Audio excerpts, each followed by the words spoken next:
3 executives got escorted out in handcuffs that Tuesday. Federal investigators had been in the building since 6 a.m., and by noon, 11 years of fraud was spread across the conference room table like a crime scene autopsy. The CEO's corner office sat empty, his family photos still on the desk, his coffee still warm. But to understand how we got here, I need to take you back 11 months, to a junior analyst named Marcus Chen, who discovered something he was never supposed to see. Marcus had been at Whitmore Financial for 3 years. Not the longest tenure, not the shortest. Just long enough to understand how the machine worked, and just naive enough to still believe hard work meant something. He was the guy who stayed late, the one who double-checked everyone else's numbers because he actually cared about accuracy. The kind of employee who brings bagels on Fridays and remembers everyone's birthdays. You know the type. Maybe you are the type. His desk sat in the northeast corner of the 14th floor, wedged between the copy room and a structural pillar that blocked half his natural light. He'd been promised a window seat twice now. Both times, it went to someone who'd been there half as long, but knew how to laugh at Victor Ashworth's jokes. Victor Ashworth, Senior Vice President of Financial Operations. The kind of man who wore his success like a weapon. Custom suits that probably cost more than Marcus's monthly rent. A corner office with floor-to-ceiling windows overlooking downtown. And a smile that never quite reached his eyes. Victor had been Marcus's direct supervisor for 18 months. And in those 18 months, Marcus had learned something important about him. Victor Ashworth didn't do his own work. He delegated. He oversaw. He provided strategic direction. But the actual analysis? The reports that went to clients? The projections that moved millions of dollars? That was all Marcus. And for a while, Marcus told himself this was normal. This was just how corporate hierarchies worked. You do the work, your boss takes the meetings, everyone moves up eventually. Then came the Morrison Account. Morrison Industries was Whitmore's biggest client, a manufacturing conglomerate worth $800 million, and they were considering moving their entire portfolio to a competitor. Victor had been panicking for weeks. "I need you to put together a retention analysis," Victor had told Marcus. "Full breakdown, risk assessment, projected revenue impact, and I need it by Thursday." It was Monday. The ask was insane. It would normally take 2 weeks minimum. But Marcus did it. He worked until 2 a.m. 3 nights in a row. He built the most comprehensive client retention analysis anyone at Whitmore had ever seen. 47 pages of data, projections, and strategic recommendations. He sent it to Victor Wednesday night at 11 p.m., 12 hours ahead of deadline. Thursday morning, Marcus watched from outside the morning conference room as Victor presented his work to the C-suite. His work. Not once did Victor mention Marcus's name. Not a single acknowledgement. As far as the executives knew, Victor Ashworth had single-handedly saved an $800 million relationship. Marcus told himself that was fine. That's how it worked. His turn would come. 3 weeks later, bonuses were announced. Victor got $240,000. Marcus got his standard cost of living adjustment of 3%. No bonus, no recognition, nothing. "I don't need documentation. My observations are the documentation," Victor had said when Marcus asked about his performance rating. "You're a solid contributor, Marcus, but you're not ready for more visibility yet. These things take time." These things take time. I don't know about you, but that line right there, "My observations are the documentation," that one made something shift in my chest. The casual arrogance of it, the absolute certainty that he was untouchable. Marcus drove home that night, gripping his steering wheel so hard his knuckles went white. He sat in his driveway for 20 minutes, just breathing. But here's the thing about Marcus. He wasn't impulsive. He wasn't the type to flip a desk or send an angry email at midnight. He was methodical, patient. And patient people? They're the ones you should really be afraid of. That night, Marcus started a folder on his personal laptop. He called it documentation. Every email, every assignment, every request from Victor that required Marcus to do work above his pay grade, every presentation that Marcus built and Victor delivered, every report Marcus wrote that had Victor's name stamped on the cover. He started saving everything. Not because he had a plan yet, just because something in his gut told him he might need it someday. Now, there's a detail about that night I haven't told you yet. I'll get to it. But first you need to understand what happened with Patricia. Patricia Reeves was Whitmore's HR director. She had a corner office on the 20th floor and a reputation for being fair but firm. She was the person employees were supposed to trust when things went wrong. Marcus had never dealt with her directly, but 2 months after the Morrison incident, he was about to get very familiar with Patricia Reeves. It started with a discrepancy. Marcus was reviewing quarterly projections when he noticed something strange. A series of transfers to an account he'd never seen before. Small amounts, 10,000 here, 15,000 there. Nothing that would trigger automatic audits. But over the course of 18 months, the transfers totaled $1.4 million. The account was labelled Strategic Reserve VA Operations. VA, Victor Ashworth. Marcus's first instinct was that he'd made a mistake. He ran the numbers again and again. He cross-referenced with archived records. He stayed until midnight verifying everything. It wasn't a mistake. Victor Ashworth was siphoning money from client accounts into some kind of personal fund. And he'd been doing it for at least 18 months, probably longer. Now pause for a second. If you were Marcus, what would you do with this information? Go straight to HR? Report it to the CEO? Call a lawyer? Because what Marcus actually did? Nobody saw it coming. He did nothing. He closed his laptop, he packed up his bag, he went home, and he told no one. Here's the thing about Marcus that you need to understand. He'd worked at Whitmore long enough to know how the company protected its own. He'd seen 2 previous whistleblowers quietly transition to new opportunities. He knew that going to HR was essentially going to Victor's golfing buddy. Victor had been at Whitmore for 23 years. He had relationships on the board. He'd hired half the senior leadership team. Marcus had been there for 3 years and sat next to a structural pillar. If this became a he said, she said situation, Marcus would lose. Every time, no question. So instead of acting, Marcus started planning. For the next 3 months, he became the most invisible employee at Whitmore Financial. He did his work. He hit his deadlines. He laughed at Victor's jokes and volunteered for extra projects. He became the perfect, forgettable corporate soldier. But every night, he went home and added to his folder. He mapped the money trail. He identified the shell companies Victor was using. He documented the pattern of transfers, the timing, the amounts. He found the connection to an offshore account in the Caymans that Victor had registered under his wife's maiden name. By month 4, Marcus had everything. Dates, amounts, account numbers, corporate filings. He had enough evidence to end Victor Ashworth's career. But he still didn't act. Because Marcus had realised something important. Victor wasn't working alone. The transfers were too clean, too well hidden within legitimate accounting structures.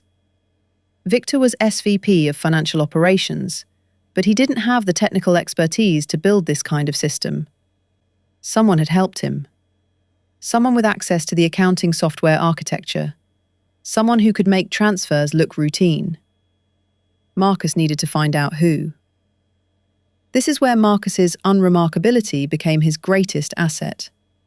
Nobody noticed the quiet analyst who ate lunch alone in the cafeteria. Nobody thought twice about him staying late to finish reports. Nobody questioned why he volunteered to help other departments with data entry. For 2 months, Marcus threaded himself through the company like a ghost. He asked innocent questions. He made small talk about workloads. He offered to help overwhelmed colleagues. And slowly, carefully, he found the thread. Diana Mercer, senior accountant, single mother of 2, worked in the basement accounting department where fluorescent lights flickered and nobody from leadership ever visited. Diana had been with the company for 12 years. She knew every system, every loophole, every way to move money without triggering flags. And for the past 18 months, she'd been making an extra $60,000 a year. Marcus watched her for 3 weeks. He saw her slip into Victor's office after hours. He noticed the new car she'd started driving. He observed the way she flinched whenever anyone mentioned audits. Diana wasn't a mastermind. She wasn't even greedy. She was a woman who'd been approached by a powerful man who promised her consulting fees in exchange for technical assistance. She was scared, and she was trapped. On a Tuesday in month 6, Marcus brought Diana a coffee. "You look like you could use one," he said. "The fluorescents down here are brutal." Diana looked up at him like he'd spoken Mandarin. Nobody from the 14th floor ever came down here. "I'm Marcus. I think we worked on the Henderson audit together last year. You fixed that reconciliation error that would have cost us the account." Diana blinked. Yeah, I remember. I always wanted to thank you for that. You saved my arse. I owe you lunch." What Marcus did next was either brilliant or cruel, maybe both. He became Diana's friend. Over the next 2 months, he ate lunch with her twice a week. He asked about her kids. He listened to her talk about her ex-husband, the child support payments that never came, the daycare costs that were drowning her.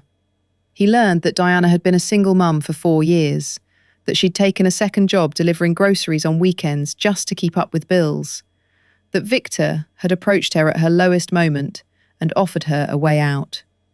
Just some bookkeeping help, he'd told her. Nothing illegal, just moving things around where they need to go. $60,000 a year, cash. Think about what that could mean for your kids. By month 8, Diana trusted Marcus completely. And one evening, sitting in his car in an empty parking lot, she told him everything. She cried as she explained how it had started, how Victor had convinced her it was just restructuring, how by the time she understood what she was really doing, she was in too deep, how she'd tried to stop twice and Victor had reminded her that she had no proof he'd asked her to do anything. "If this comes out," Diana said, voice breaking, "I go to prison. My kids end up in foster care. Victor walks away with a golden parachute and plays golf every Thursday." "Not necessarily," Marcus said. He opened the folder. He showed her everything. And then he told her his plan.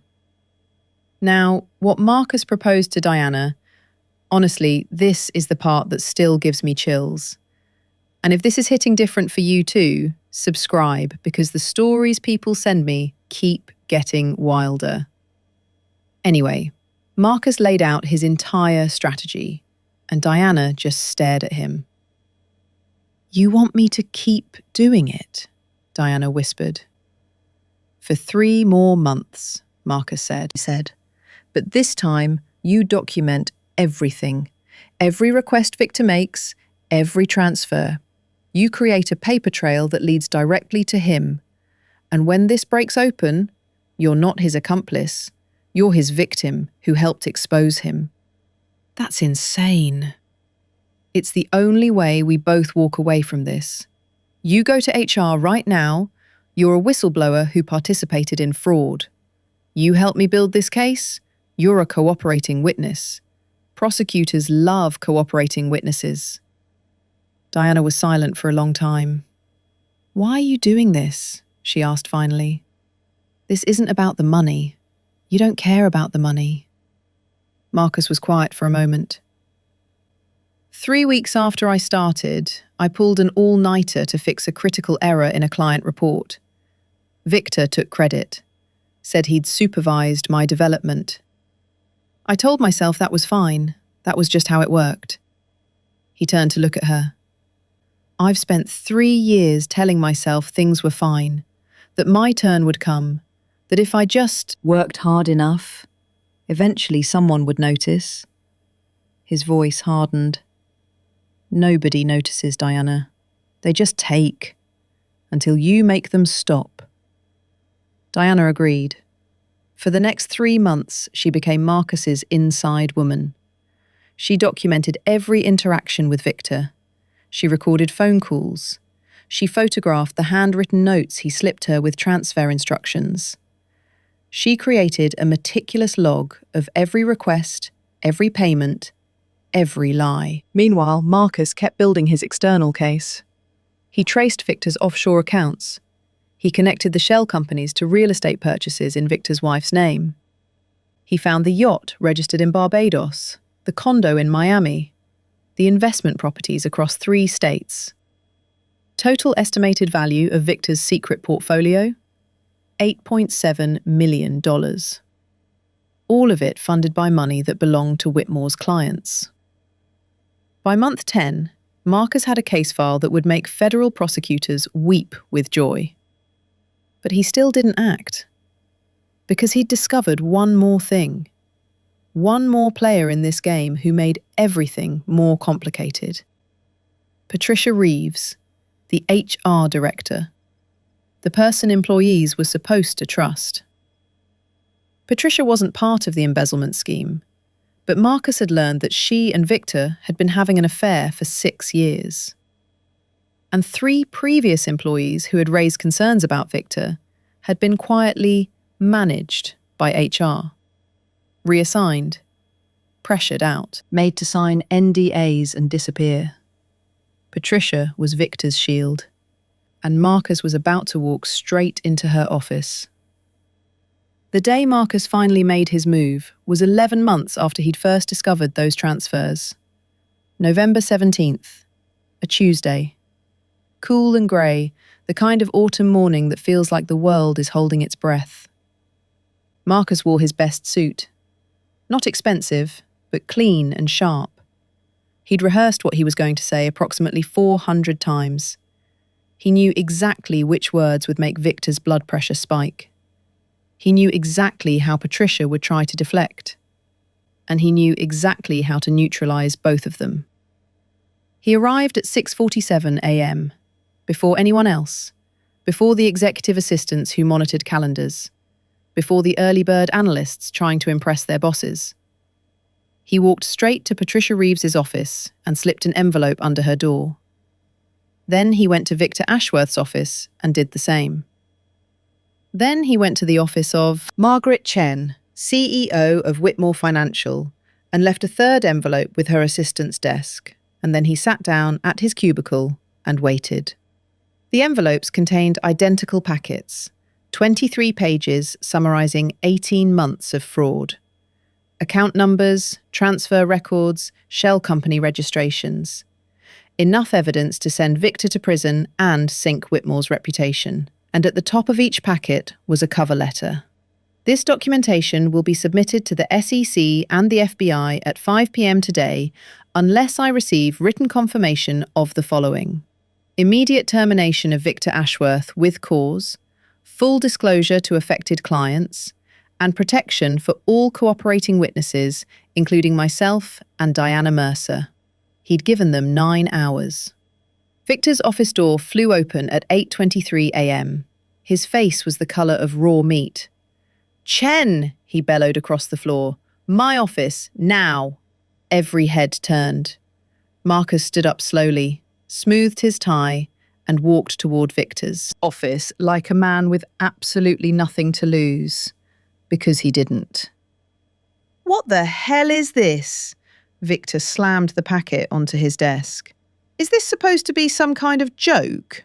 Marcus closed the door behind him. "It's not a joke, Victor. This is blackmail. This is extortion. Do you have any idea what I could do to you? Fire me? Sue me? Have Patricia make me sign an NDA and disappear? Marcus smiled slightly. That's not going to work this time. You think anyone will believe a junior analyst over a senior vice president with 23 years of... The FBI will believe the offshore account statements, Marcus interrupted. They'll believe the wire transfer records. They'll believe the recorded phone calls. And they'll especially believe Diana Mercer's testimony. Victor went very still. Diana wouldn't. Diana already has. Every request you've made for the past 3 months, documented, recorded, saved to multiple secure locations, including one that automatically uploads to a journalist friend of mine if I don't check in every 24 hours. That was a bluff. Marcus didn't have a journalist friend. But Victor didn't know that. You're bluffing. Marcus pulled out his phone. He hit play on a recording. Victor's voice filled the room. I need you to move 40,000 from the Bernstein discretionary fund. Same routing as before. And Diana, keep this between us. You know how these things work. Victor's hands were trembling now. What do you want? I want you gone, Victor. I want you to resign effective immediately. I want you to repay every cent you stole. And I want you to never work in finance again. You can't be serious. I'm completely serious. You have until 5 p.m. After that, this goes to the FBI and the SEC. And Victor? Marcus leaned in close. I hope you choose 5 p.m. I really do. Because I would love to watch federal agents put you in handcuffs. Marcus walked out of that office with every eye on the floor watching him. He'd never felt so visible in his life. He went back to his cubicle, he sat down, and he waited. Patricia Reeves appeared at his cubicle 14 minutes later. Her face was composed, but her eyes were volcanic. We need to talk. Conference room, now. Of course, Marcus said pleasantly. Patricia closed the conference room door like she was sealing a tomb. I've read your document. I want to be very clear about something, Marcus. These kinds of accusations have serious legal implications for everyone involved, including you. I'm aware. If you're wrong about any of this, I'm not wrong. You know I'm not wrong. And Patricia? Marcus met her eyes directly. I know about the other 3. Her mask slipped, just for a second, but Marcus saw it. I don't know what you're talking about. James Morrison, terminated 2019. Catherine Wells, voluntarily resigned 2021. David Huang, transferred to the Singapore office 2022 and laid off 6 months later. All 3 raised concerns about Victor. All 3 disappeared. All 3 signed NDAs drafted by your office. Patricia said nothing. I've spoken to James Morrison. He kept copies of everything. So did Catherine Wells. They're both very interested in talking to investigators. That was also a bluff. Marcus had only found their names in old HR records. He had no idea if they'd kept anything. But Patricia didn't know that either. Patricia sat down. The fight drained out of her. What do you want me to do?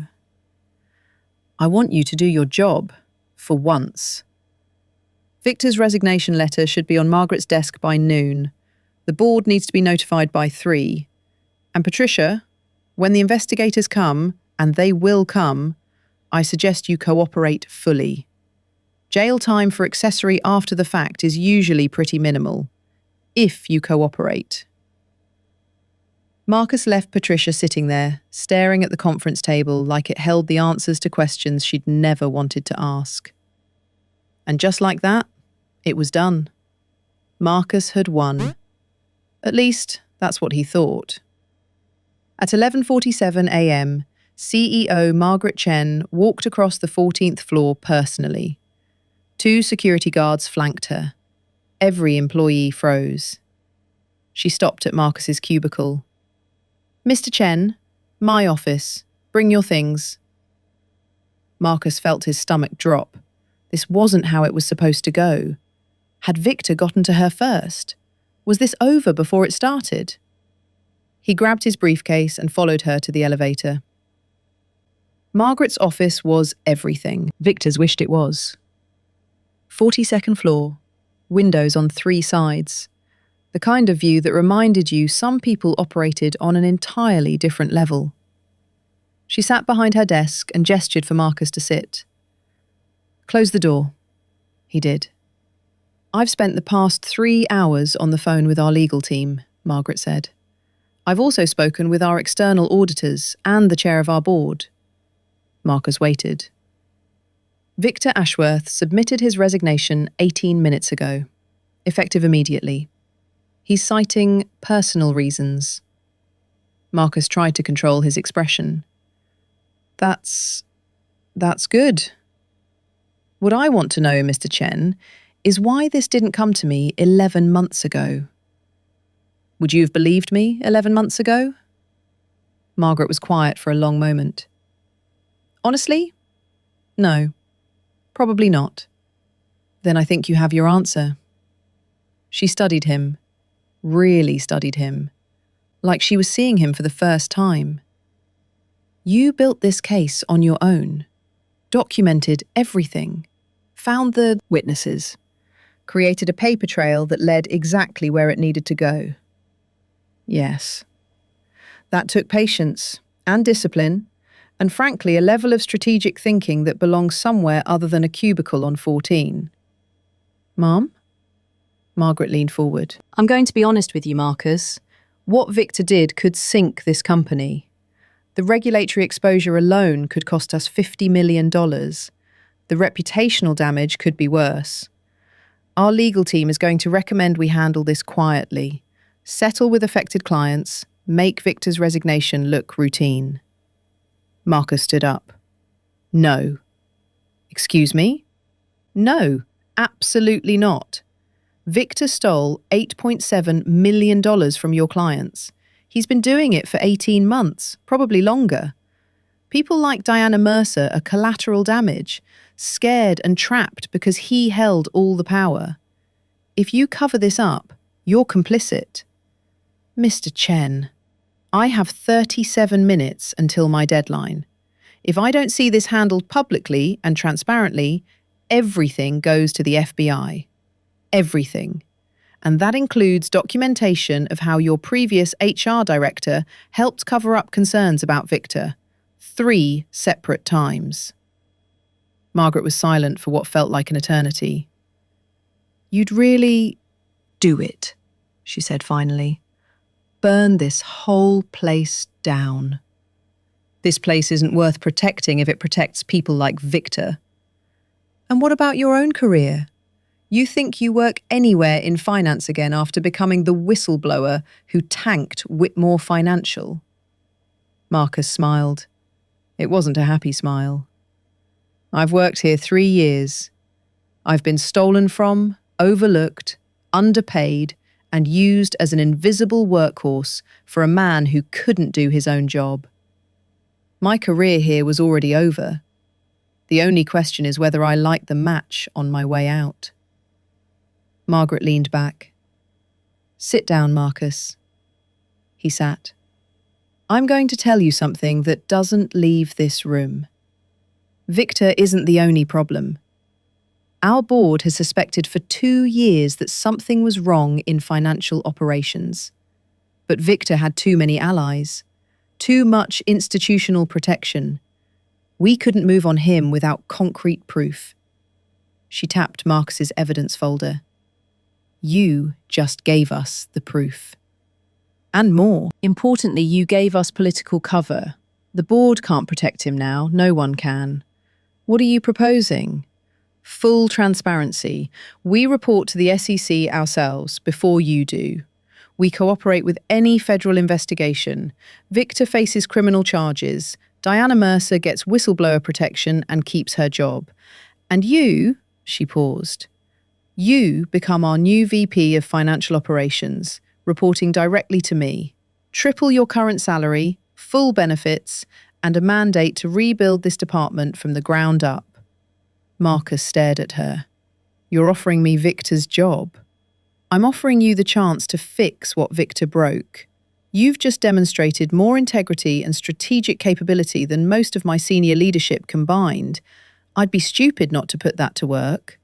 And if I refuse? If I still go to the FBI? Then you go to the FBI. The offer stands regardless.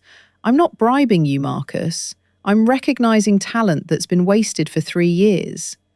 Marcus stood up. He walked to the window. 42 floors below, the city churned with people living their lives, none of them aware that a financial empire was teetering on his next words. I want it in writing. Everything. Victor's termination with cause, the SEC disclosure timeline, Diana's protection, my offer, all of it. You'll have it within the hour. And Patricia Reeves? She'll be offered the option to resign with dignity, or face an internal investigation into her handling of previous complaints. Either way, she's done here. Marcus extended his hand. Then we have a deal. 3 weeks later, federal agents walked into Whitmore Financial.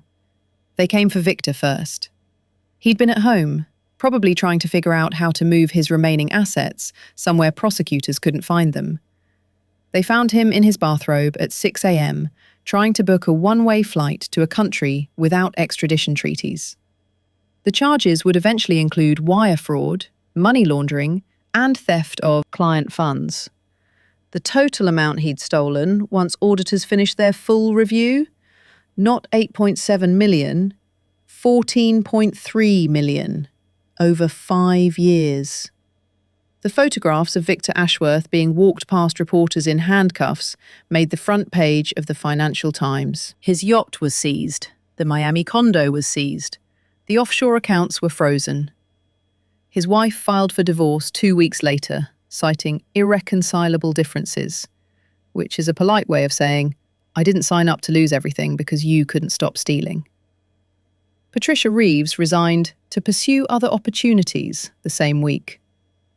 The internal investigation found that she'd suppressed 7 separate complaints about Victor over 4 years. Not 3, as Marcus had guessed.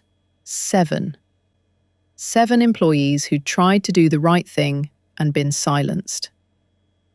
Marcus made sure their names were included in his report to the SEC. All 7 received letters from Whitmore's new HR director, apologising for how they'd been treated. 2 of them received settlement offers. One, James Morrison, got his old job back. Diana Mercer testified before a federal grand jury. Her testimony was critical in building the case against Victor. In exchange for her cooperation, she received full immunity and was allowed to keep her position at Whitmore. She's still there, still working in accounting. But now she has a window. Marcus made sure of that. As for Marcus, he sat in Victor's old corner office for the first time on a Tuesday in January. The furniture was all new. He'd made them replace everything. He looked out at the view Victor had enjoyed for 23 years. The city sprawling below, the sky impossibly blue. His phone buzzed. A text from Diana. First day in the big chair. How's it feel? He thought about it for a moment. Then he typed back, like I finally stopped being invisible. That email. The one that brought everything crashing down. Marcus had written it 11 months before he finally sent it. He'd drafted it the night he discovered the first fraudulent transfer. Sat in his apartment at 2 a.m., furious and scared, and written exactly what Victor had done, and exactly what needed to happen. Then he'd saved it to his drafts. And he'd waited. 11 months. 217 documents. 47 recorded conversations. 3 cooperating witnesses. 1 federal investigation. All because a junior analyst who everyone overlooked decided he was done being invisible. Some people might say Marcus was lucky, that he stumbled into evidence of fraud and happened to be smart enough to use it. But Marcus didn't stumble into anything. He was paying attention when nobody else was. He was documenting while everyone else was complaining. He was building a case while everyone else was hoping things would get better on their own. Victor Ashworth is currently serving 8 years in federal prison. He'll be 63 when he gets out, with a felony record and 0 financial credentials. Patricia Reeves has disappeared from LinkedIn. Last anyone heard, she was working at a car dealership in Nevada. And Marcus Chen? He rebuilt Whitmore's entire financial operations department, implemented new oversight protocols that have since been adopted by 3 other major firms. He's been featured in 2 industry publications and keynoted a conference on corporate accountability. But the thing Marcus is most proud of, the thing that makes him walk a little taller every morning, he promoted 7 people in his first year as VP, all of them from the basement accounting department. All of them people who'd been overlooked the way he'd been overlooked. One of them is Diana Mercer. Here's the thing about workplace revenge. The fantasy is always dramatic. Telling off your boss, flipping the desk, making them cry. But the reality? The real revenge? It's quieter than that. It's the slow accumulation of evidence, the patience to wait for the right moment, the discipline to not act until you're certain, the courage to risk everything when the time finally comes. And sometimes, if you're smart and patient and willing to play a longer game than anyone expects, you don't just get revenge, you get their job. The stories people send me keep getting wilder. Subscribe if you want to hear what drops next, because some of these I genuinely can't believe are real. And if you've ever had a boss like Victor, I want to hear what happened. What's the worst thing a manager has taken credit for? Because I have a feeling Marcus's story is going to hit a little too close to home for some of you.